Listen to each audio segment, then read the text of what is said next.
This is the Cato Daily Podcast for Friday, January 24th, 2020. I'm Caleb Brown.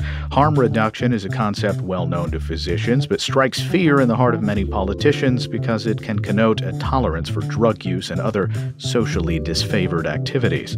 Cato's Jeff Singer sat down with former U.S. Surgeon General Joycelyn Elders ahead of Cato's conference on harm reduction. Unfortunately, one of the unconventional views in this country towards substance use and addiction is the concept of harm reduction. And historically, you've been an advocate for harm reduction, not just in the area of drug use, but in the area of public health in general, since as far back as I can remember. So would you talk about how harm reduction is a general principle of public health? Well, if we think about public health, I think we have to think about what are the causes and what harm does it cause and the consequences and what can we do about it. And the important thing that we want to do is we're about prevention and we want to reduce harm.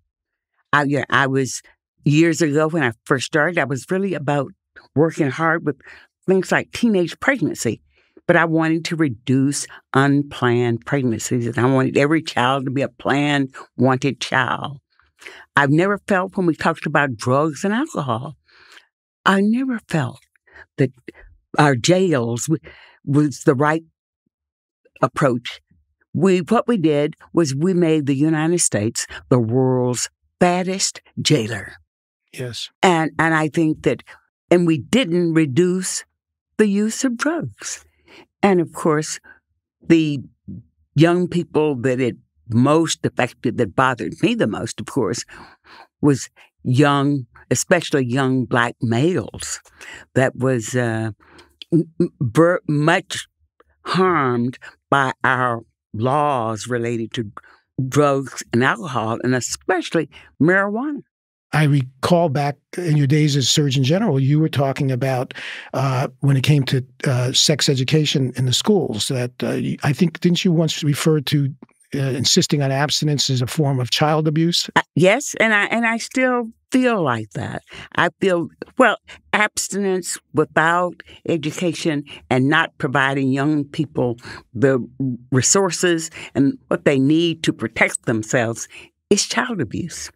The same thing, I think, related to young people with drugs. I think the earlier young people start using drugs, the more trouble, or the more long-lasting and more trouble they're likely to get into.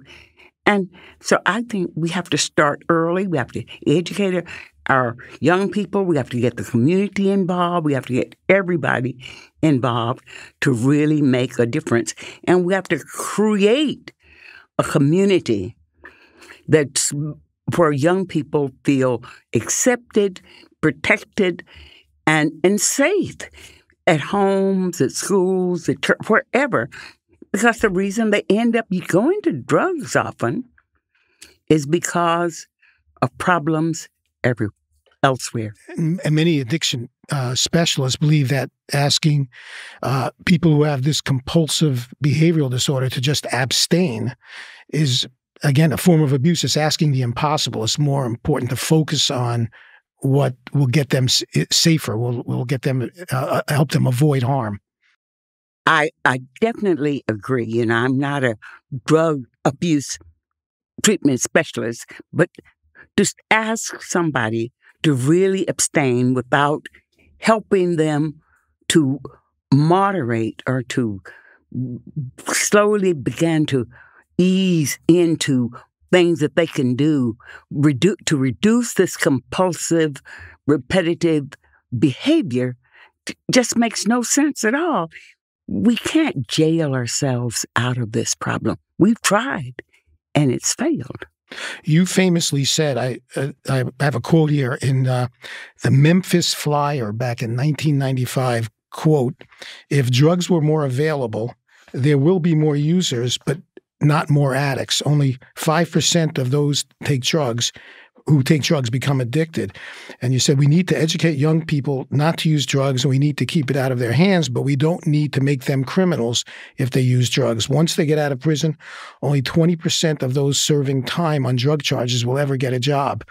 And you've long advocated for basically, I think you asked President Clinton once to look into legalizing all drugs. Talk about that, please. Well, I first started out, I was asked, whether I felt that we should make all drugs legal. I think we started out, we was really talking about marijuana at the time, or cannabis, rather than all drugs. But I felt that we should look at that.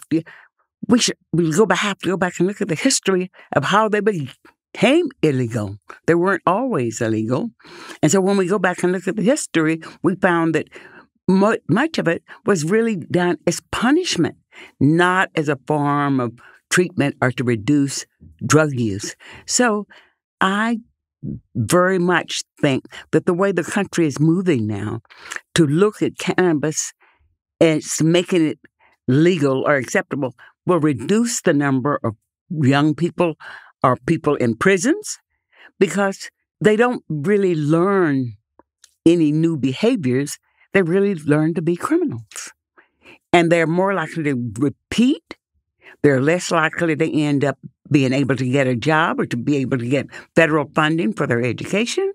They are more likely to end up on the streets and doing the things that got them into trouble in the first place.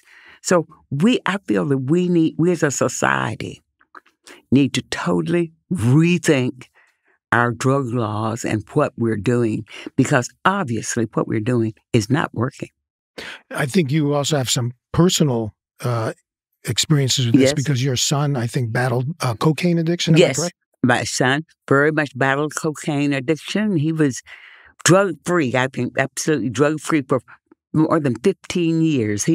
But this was after 4 or 5 very expensive drug treatment centers. Finally, I think he was drug-free. And then, but it's a relapsing disease. So he relapsed again. But I think he's doing well now. It's very expensive. It's very difficult, and it's very hard, and it's destructive for the person. It's just, he was really, in a very, he had an MBA and was in a very good position in a good company and was moving up, but, obviously he lost his position. And it's hard for the family. It's hard for the community, hard for the church. Hard is very difficult and very on everybody involved. But you wonder how much, though, of the harm that we see when people use or become addicted to illicit drugs is a direct result of the fact that the drugs are illegal, which of course makes them more dangerous and makes users have to interact and intersect with communities of criminals. You are exactly right. I think that's a big part of the problem. I think we as a community have created part of our drug problem because we do not, rather than provide good, I'll say supportive kinds of treatment centers. Well, what we do is we say abstinence or nothing. And with that, only 14% of the people who go into these treatments really do well for long periods of time. And most of them are so expensive until, obviously, poor people can't get treatment. Let me just ask something historically. In your tenure as a Surgeon General, actually even before you became Surgeon General, early in your career you were advocating for sex education, proper sex education. Yes. You were very upset that textbooks were inaccurate, particularly with respect to Black women. And you thought that there were some, I think, ministers ministering to Black women, telling them to avoid birth control because they considered it Black genocide. And you had to do a lot of work. Not only Black people, it was a lot of people feeling that birth control was Black genocide. And let me see that this really kept so many of our young people from getting the proper amount of proper contraceptives. They ended up, didn't get an education. They had to drop out of school because for a while you couldn't even go to school, high school, if you were pregnant. And I felt that those laws were to keep them poor. If you aren't educated, you're poor, ignorant, and slaves. Okay, and then one last question I have for you.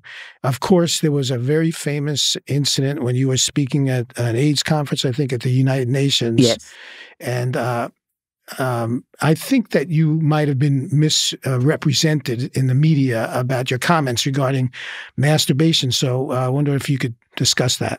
Well, it was at a World AIDS conference at the United Nations, and I was asked a question, and we was talking about the ways to reduce the spread of AIDS. And we talked about the A, B, C, D of AIDS prevention. A, abstinence. B, be faithful. C, use a latex condom. And D, do other things. And those other things, one of those other things was, I was asked, was masturbation. And then, we've been taught, many people have been, that masturbation was a sin. And if you masturbate, your hair grow on your hands. You'll go blind. You'll go crazy. Well, of course, none of those things will happen. And then, I always say that one of the things you knew that during masturbation that you were having sex with somebody you loved, and that was yourself. Well, that got you into a lot of trouble back in 1994. Yes. But it's true. We know that 90+% of men masturbate, 80+% of women masturbate, and the rest lie. Joycelyn Elders is a former U.S. Surgeon General. Jeff Singer is a senior fellow at the Cato Institute. Subscribe to the Cato Daily Podcast wherever you please and follow us on Twitter @Cato Podcast.